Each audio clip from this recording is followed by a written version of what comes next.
I was 19 when I got to meet Julia Child for the first time, and it was a Q&A. It was a really cool environment, and someone asked a really complicated question, and she had such a simple answer. She said, if it tastes good, it's all well and fine to me.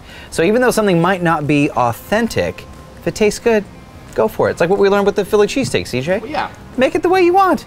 Tastes so good. today, I'm gonna show you something that may cause a touch of controversy. I'm gonna do beer brats my way with a couple of twists. A couple of maybe not so familiar ingredients. But I guarantee you, I guarantee. Is that what I said, guarantee? Yeah, you did. It's a double guarantee. It's on the box. Wrong show, wrong show. I'm gonna show you guys my beer brats. It's really fun, delicious, super simple. Let me show you how I like to do it.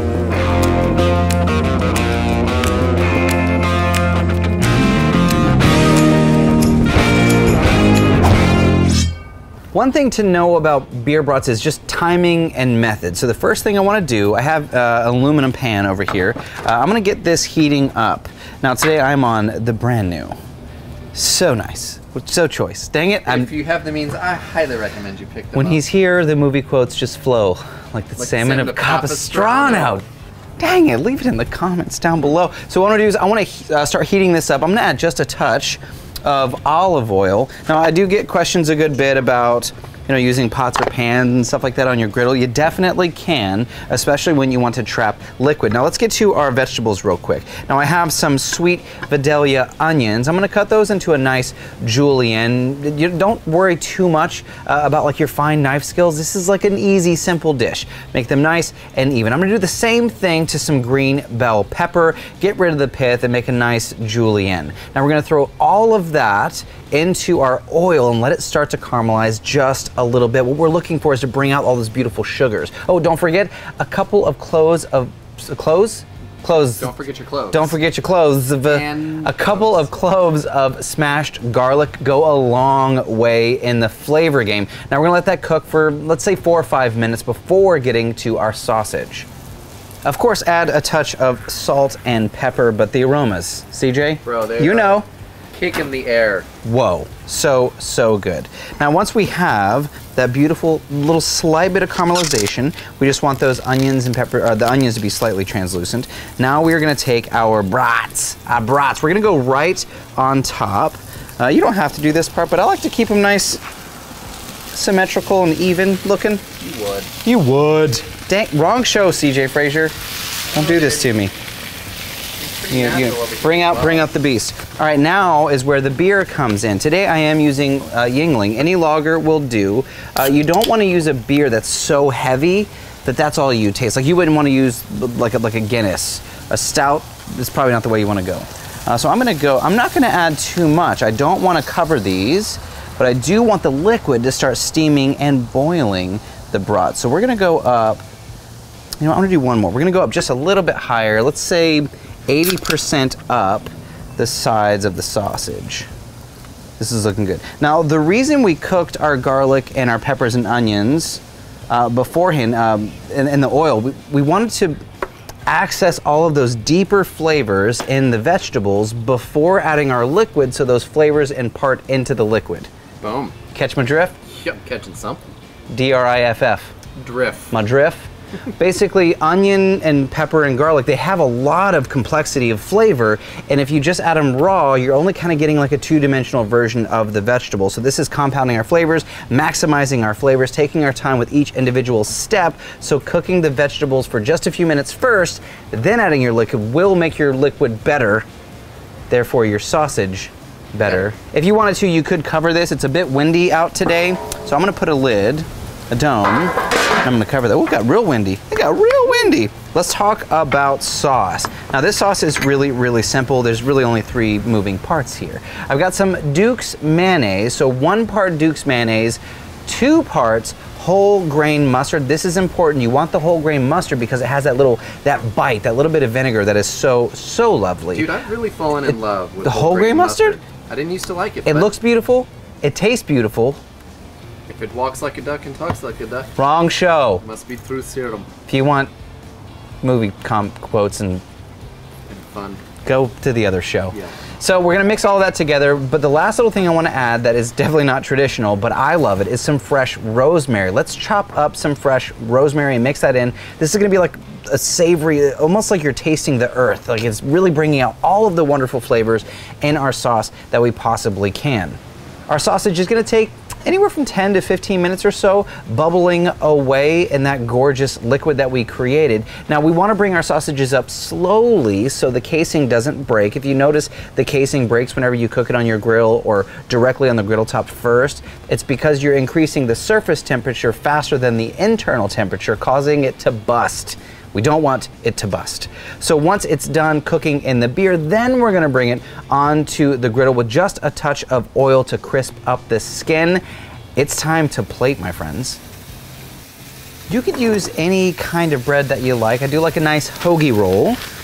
Check this out. So I've got a hoagie. These are not pre-sliced. We're not shopping where CJ shops. Dude, it's if. Yeah, like that's a qualifier. Does your bread come pre-sliced? I'm just kidding.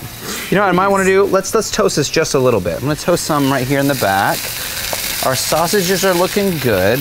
Now remember, we're not gonna have that skin burst issue because we gently brought them up in the liquid. So we're not gonna have a weird looking sausage, but we do want that. That is what we want. Good looking, crisp skin.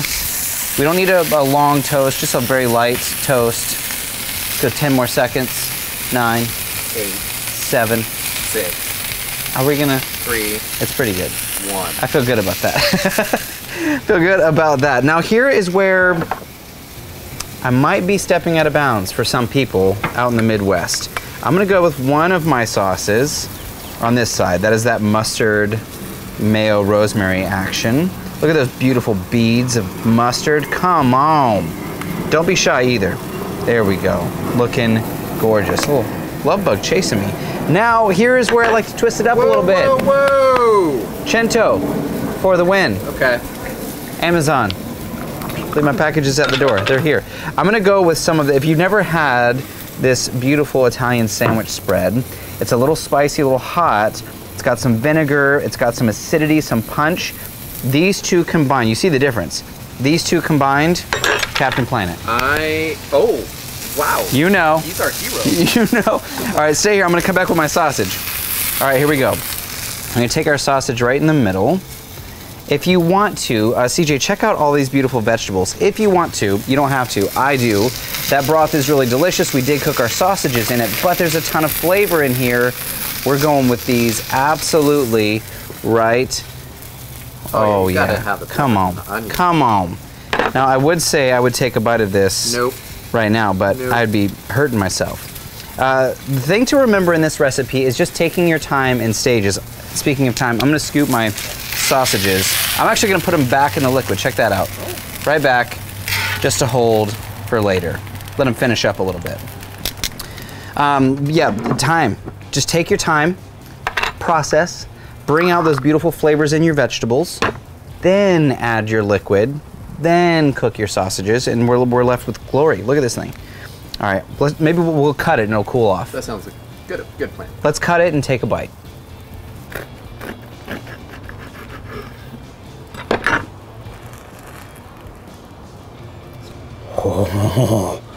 Oh yeah, so good. Like the colors on one side and the colors on the other, that's just fun. This is not complicated. There's nothing complicated about this. So if you've never done beer brats at home, now you have the technique. I'm gonna totally burn my mouth here. Dude, I'm a fan of mixing these flavors. Is it all over me? Nah, dude. You should be a fan. If the Midwest is insulted, that's one I'm willing to That's on them, yeah? Here's the thing. This is fantastic. Those mustard pearls have a really fantastic pop. The Italian style hoagie spread gives us some heat and some vinegar, a little acidity punch. Sausage is fantastic and wonderful, lightly toasted bun. What more do you need except another bite? I guess that's all that you need. That's all I needed. I just need to taste it, so share it with your friends. Nah, dude. Wrong! Wrong show. Okay. Go check out CJ's show if you want some of those shenanigans. Check out all the other fun shows on the channel. If you haven't yet, click the subscribe button down below, click the little bell icon, and click all That way you get an email every single time we post a video.